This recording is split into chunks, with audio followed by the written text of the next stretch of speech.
The train whistle blared loudly, tearing apart the gloomy afternoon of Cheyenne Town. Thick black smoke billowed up, swirling in the wind, curling into long streaks before dissipating into the pale blue sky. The iron wheels screeched on the tracks, shaking the dry ground. Passengers poured out, some hurriedly looking for carriages, some greeted with warm hugs after a long journey. But at the end of the platform, a woman stood still, alone. Isabella Monroe. Bella. 26 years old. She was tall, her long chestnut hair tied hastily at the nape of her neck, a few strands loosely flying in the dusty wind. Her bright brown eyes were sad, filled with both anticipation and anxiety. Holding tightly in Bella's hand was a letter, the only ticket for her to dare to step foot into this strange land. In the letter, a man named James McKinnon wrote with gentle words, promising her a new life, a peaceful home as a male bride. But as the crowd gradually dispersed, the platform thinned out to only a few figures. Bella's heart sank. No one was looking for her. No one called her name. With each passing second, the truth became more cruel. She had been abandoned. The station master, his sleeves rolled up, walked past, pausing briefly. "Madam, are you lost?" Bella bit her lip, nodded in denial, her voice trembling. I'm fine." But she was not fine at all. Humiliation, disappointment, and fear surrounded her as if to strangle her. An hour passed. The sun gradually set in the west, the last rays of the day burning her thin face. Her skirt fluttered in the wind, her dusty shoes could not hide her trembling steps. A bitter thought echoed in Bella's head. Even a stranger who had passionately proposed had changed his mind. "I really don't deserve anyone's expectation." Just as she was about to collapse, a childish voice spoke up. Clear and innocent, like the sound of a stream. "Ma'am, are you lost?" Bella was startled and bent down. In front of her was a girl of about 6 years old. Her blue dress was worn out, her blonde braids were loose, her blue eyes were as clear as the Wyoming mountains. The girl looked at Bella intently, then whispered, "Ma'am, could you be my mother?" Bella's heart clenched. She stopped, breathless. Her trembling hands tightened on the strap of her bag. Tears filled her eyes, but before she could answer, a tall figure approached. The sound of heavy boots echoed on the floorboards. The man appeared, his body strong, his clothes stained with the dust of a long journey. His face was gaunt, his features were hard, and his eyes were filled with fatigue. "That's enough, Sophie." His voice was low, both gentle and determined. He placed his hand on the girl's shoulder. The little girl looked up. "But Papa, she looks like family." The man, Nathaniel Cole, clenched his jaw, took off his hat, and nodded to Bella. "I'm sorry, ma'am. She lost her mother last year. Sometimes she says awkward things." Bella knelt down to Sophie's level, smiling weakly. "You're so sweet, but I'm not sure where I belong." Sophie didn't understand, just grabbed her skirt, her eyes pleading as if she was afraid she would disappear. Nathaniel cleared his throat. "I'm Cole. My farm isn't far from here. If you don't have a place to go, I have a room. My sister runs the house, and Sophie might need a woman's hand." Bella was stunned. The invitation was both a lifeline and a danger. How could one trust a strange man in the dangerous West? But then she thought of the bitter truth. No money, no home, no name to cling to. And Sophie's eyes, innocent and pleading, made Bella's heart melt. She took a deep breath, then nodded. That afternoon, Bella climbed into the Coles carriage. The wheels rattled across the golden pastures, the wind blowing the pungent scent of sage. The vast space was overwhelming, except for the sound of the wind and the soft humming of Sophie sitting next to her. Nathaniel sat in front, silently guiding the horse, his back strong but distant. As the sun set, the farm came into view. An old but sturdy wooden house, next to a large barn and fields stretching to the foot of the mountains. Bella swallowed. The place was simple, desolate, but also radiated an indescribable power, the power of labor, of people attached to the land. The door opened, and Agnes, Nathaniel's sister, appeared. Her eyes were cold, carefully examining Bella from head to toe, but she still served her a simple dinner, baked beans and cornbread. Bella ate each bite slowly, trying to stay calm. But inside, the chaos of the day was melting her. When night fell, she was arranged to sleep on a small bed near the kitchen. The house gradually quieted. Outside, the howling of wolves echoed from the pasture. Sophie had fallen asleep in the next room. Nathaniel was still awake, his heavy footsteps echoing on the wooden floor. Then quiet. Bella lay awake, eyes wide open, staring at the wooden ceiling. Sophie's question echoed in her mind again. Can you be my mother? A tear fell onto her pillow. The past had shattered at the train station, the future was uncertain. But in that moment, in the middle of the Wild West, Bella knew her life had taken a different turn. There was no turning back. The first dawn on Cole Farm, Bella was awakened by the sound of roosters crowing and the smell of smoke coming through the cracks in the door. She was not used to life here. Cold mornings, hard work, and Agnes's nimble hands were used to kneading dough, drawing water, and chopping wood. Bella was only used to sewing and writing, so the first days passed heavily like a test. Agnes observed her with a cautious gaze. She did not directly object to Bella's presence, but each frown, each curt instruction was like a hidden warning. Outsiders are not easily accepted here. Sophie was different. She was like a small shadow, always by Bella's side. Her laughter was clear, endless questions. Can you sing? Can you tell stories like my mother used to? Will you stay forever? Bella smiled, stroking her hair. I will try, Sophie. Each time like that, her heart tightened. The fear of having to leave at any moment made her hesitate before each promise. But Sophie's innocent feelings gradually broke down the walls in Bella's heart. Nathaniel was very different from his daughter. He was quiet, working silently in the fields. The meals together were usually silent, except for his brief prayers. Occasionally, his eyes glanced at Bella, then quickly turned away. She felt the tension, the distance like a cold stone wall. Then the incident happened. One night, Sophie had a fever. She was hot, her lips were dry, and she was wheezing. Agnes was worried, kneeling by the bedside praying. Nathaniel was confused, his hands shaking as he applied a wet towel. In the chaos, Bella's memory suddenly came back. She remembered her grandmother who had taught her to use herbs to cure diseases.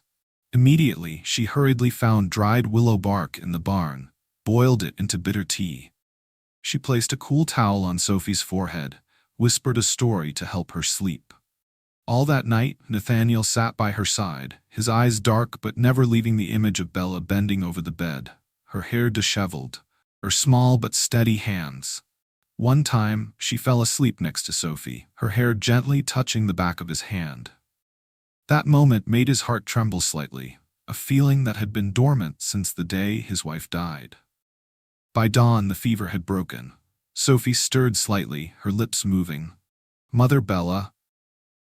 The whole room fell silent.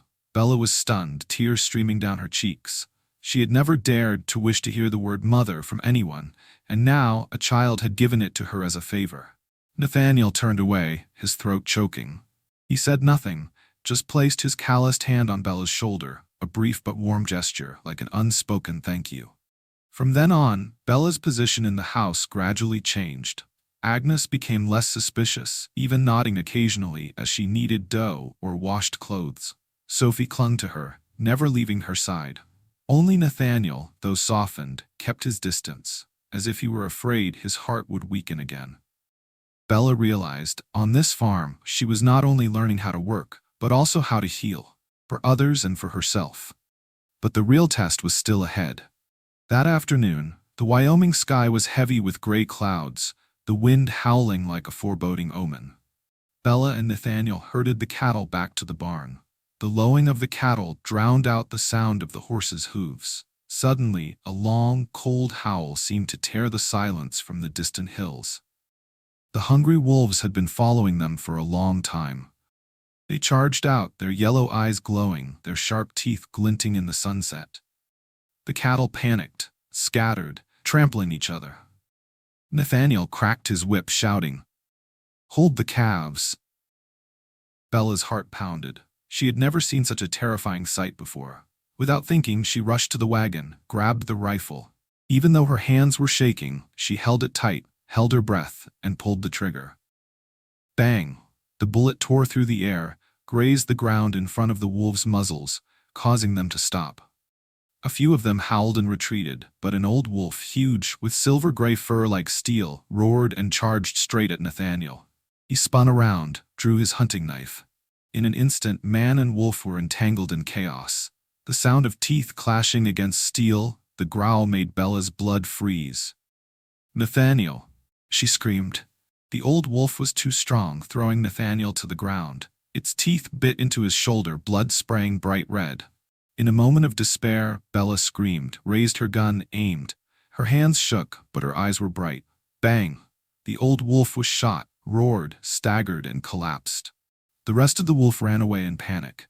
The space was silent, only the sound of panting, the sound of Bella's heart pounding in her chest. She rushed forward.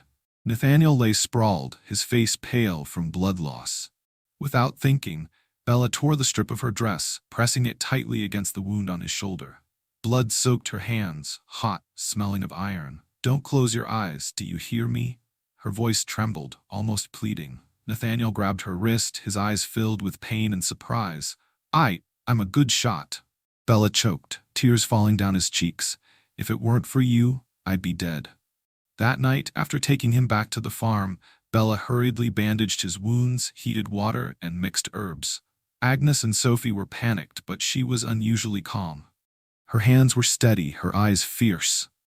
When everything calmed down, Nathaniel lay motionless on the bed, breathing heavily.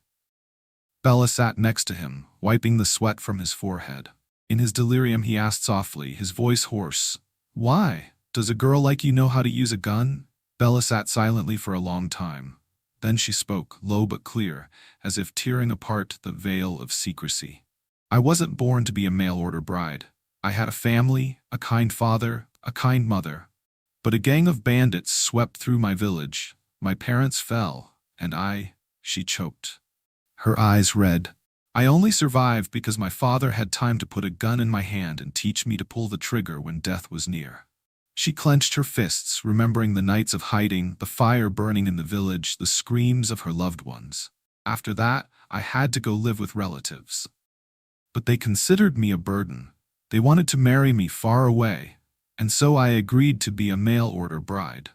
I thought at least someone would want me. But then he left me at the train station, as if I was worthless." Bella bowed her head, tears falling into Nathaniel's hands. "I thought my life would be full of abandonment and loss, until I met Sophie." She looked at her with trust, as if she were truly valuable. Nathaniel was silent, his eyes closed, but his hand held hers tightly. In a weak breath, he whispered, "You are not only valuable, you are stronger than anyone I have ever met." Bella leaned down, her hair falling against his chest, her lips trembling almost against the wound. In an instant, the distance disappeared. She was not just a stranger who had accidentally saved him, but had become a bond of life and death. The night passed heavily. The flickering oil lamp cast Bella's shadow on the wooden wall. She did not sleep, just sat next to Nathaniel, changing towels, changing bandages, occasionally checking his breathing. Every time she touched that calloused hand, her heart skipped a strange beat.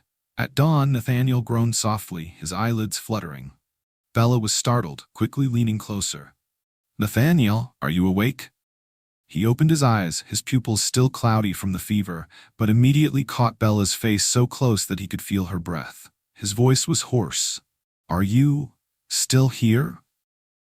Bella pursed her lips, nodded. "I can't leave you." A tired smile flashed across Nathaniel's lips, but his eyes were brighter than ever.